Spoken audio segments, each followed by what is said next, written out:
Welcome back to my channel, guys. We're now in my backyard. It's kind of cluttered, got a lot of stuff going on out here, but we're back out here, and here is my newest project. This is a 1996 Kawasaki Vulkan 750, and this is my newest project.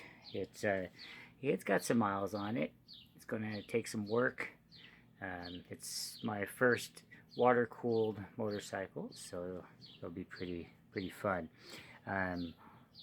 The issue with this one, it runs pretty good as far as I can tell, but the issue is the gas tank. As you can see right over there, there's the one that came on it, and it was way rusty inside, and I was able to pick this one up, which has a little bit of rust spots here and there, but the other one was way worse.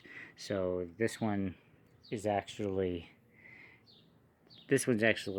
much cleaner. There's not much pitting, just mostly surface rust. We are going to be cleaning this up today. The first thing I have to do is I have to slide it off of here, and I have to put the old petcock on here so that I can flip it over and pour some apple cider vinegar in there. And we're going to let that set for a few days, eat away all that rust hopefully, and then we can get back to it and mount it on the bike, hook up some fuel lines, and hear it run.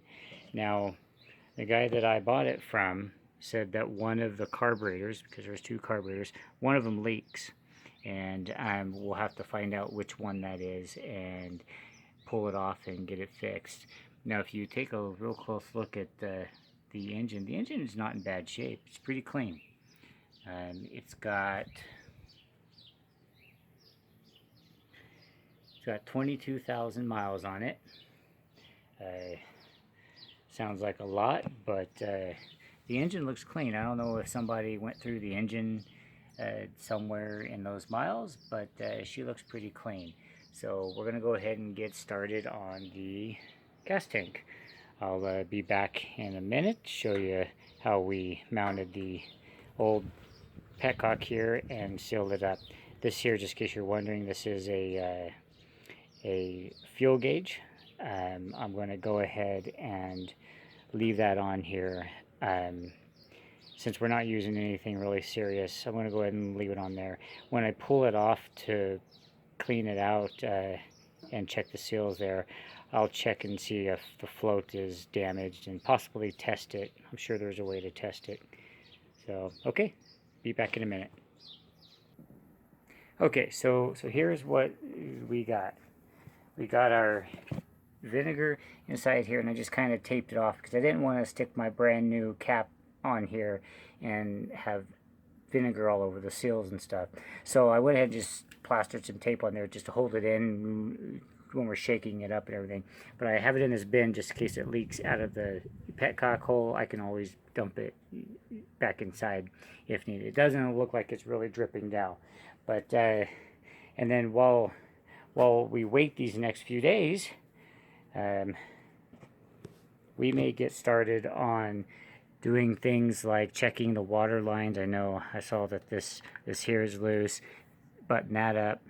We may start to tinker on the carburetors, because I noticed that when you twist the throttle, it stays, and the spring is not bringing it back. And there's a spring right there. Right here's a spring, and what I think is someone had this apart and did not wind it right, because it's supposed to kick back like that. And if you twist the handle, let go of it, it stays. But if you twist it back, it pretty much easily goes back. So that's why I think I'm gonna have to tighten up the spring. Maybe not. Maybe the cable's dragging for some reason. But that's part of what we're going to be doing, is we're going to be pulling off all the cables and working some oil in them so that they're all oiled up and they're not sticking. Okay, and one thing we'll do is pull off the spark plugs Probably do a compression test. We'll pull off all the hoses. And one thing I'm doing to this bike is I'm going to delete the charcoal canister. That is California emissions. This bike was originally set up to run in California, but we're not going to run it in California. We're never going back to that hellhole. I may ride through it, but at that point it'll have Arizona plates, and it will be legal. So we're going to be removing the charcoal canister and getting that out of here and eliminate that part of the emissions. And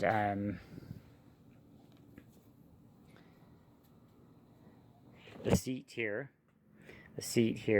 is damaged right here. If there wasn't damage here, then I would be able to reuse the seat, just clean it up, shine it up, and it would have been just fine.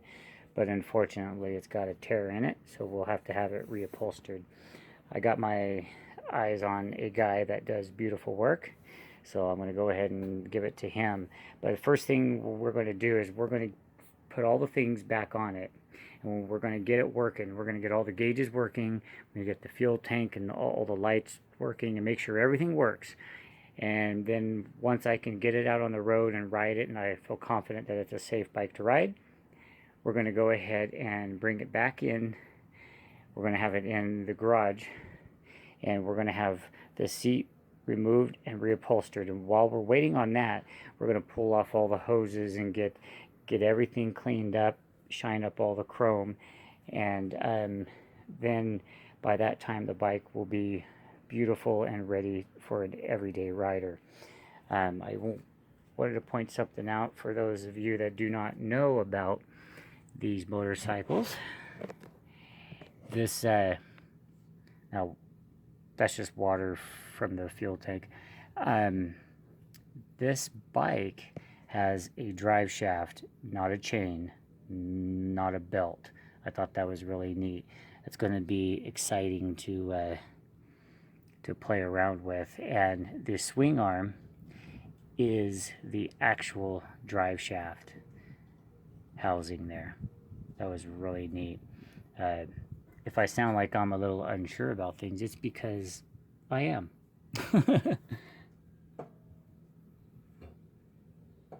I just realized that this has a really neat little stand. I bet you that would hold it up off the ground. I didn't even know that that existed until just now.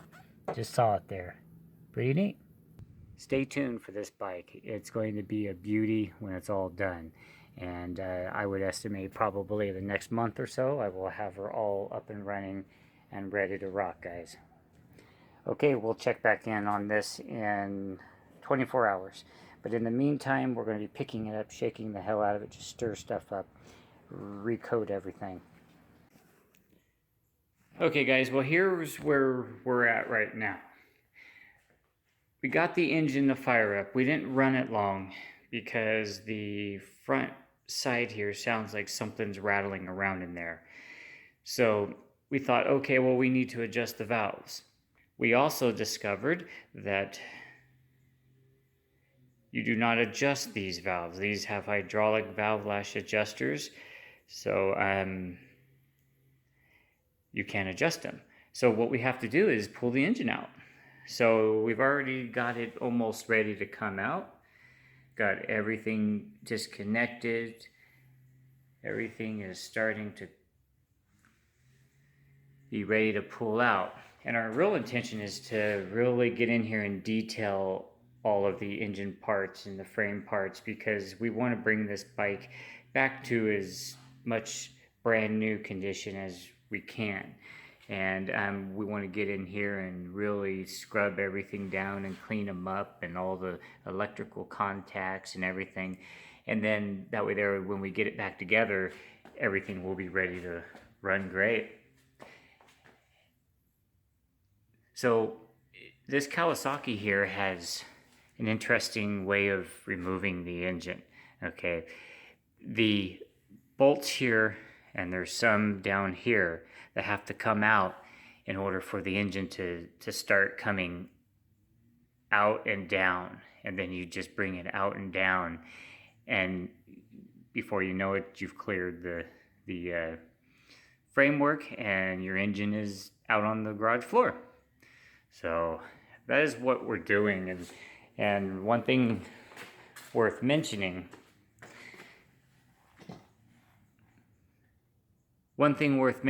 is on the left side of the bike, there's the axle shaft that comes up and connects to the back of the engine. All I could find in the book is how to disassemble this area here and pull this back from the engine. So I've been doing some research, and it appears that this shaft will come out of the back of the engine. So that's where we're going. That's the step that we're taking right now. Hopefully the next time I give you an update, the engine will be out and maybe I can pop off those valve covers and find out what's wrong with my engine. The compression on these were, the front side was 130, no. The front side is 129 and the rear is 120. And from what I get, the lower end is 130 on this engine, I believe it is. So it's lower than the minimum. So something's happening in the engine. It might be because it sat for some time. The cylinders could be not building compression because of worn rings or whatnot, but that tapping is still there and we gotta fix that problem first. All right, guys, be back with an update after a while. Okay, the engine is out. It took a lot of wiggling and wobbling and working with what we had to get this off, but that axle was the toughest part. You just had to wiggle and slide it forward until it popped out. No retaining bolts or pins or anything. All right, so the first thing I noticed is up front here. It looks like this valve cover was leaking oil, so that's a good time to fix that is when we have all this apart, definitely. And the other side looked pretty good. It didn't look like it was leaking. Nothing looked leaky over here. So this engine block is going to be really easy to clean up. And while we're at it, of course, we'll clean up all the framework and wires and start making them look new again. All right, guys, I'm going to pull off the valve cover and I'm going to see if I can find anything loose in there that looks bad. All right, guys, well, here's the project so far. I'll get to the engine block in just a minute. I started cleaning up the frame and I spent about 5 minutes on it, and it went from looking like that to looking nice and shiny like that. I think when I am done, see, I started cleaning up the wire harnesses and everything, and just look how nice and shiny that looks. It's even glittering right here, and the old part, you don't see the old part doing that. But anyway, I just wanted to show you where we were at on cleaning. Now that I'm waiting on some parts, I might be able to get in there and do some more cleaning, but you can see how much nicer it looks. And this bike is going to clean up really nice.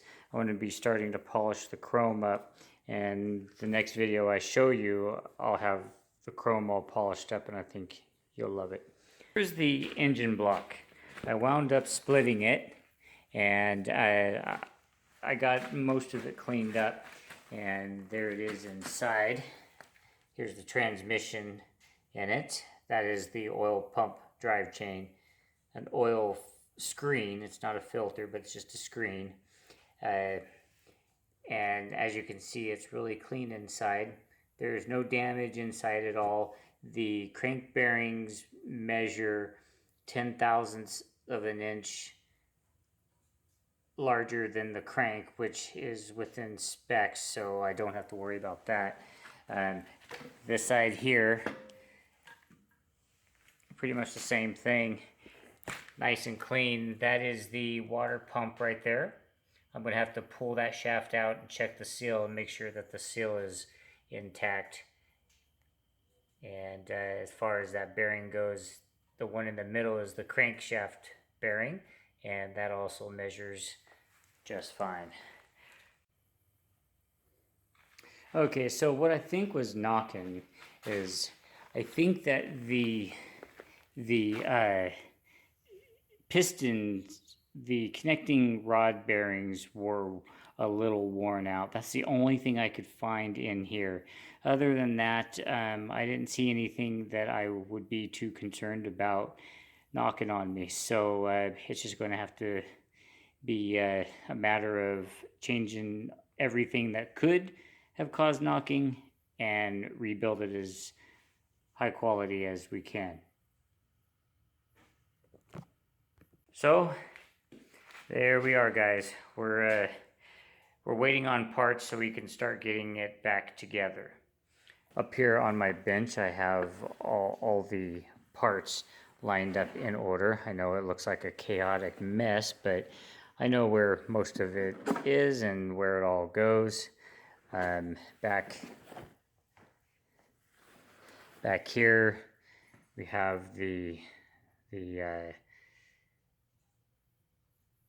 this is the alternator coils, and they look really good, very intact.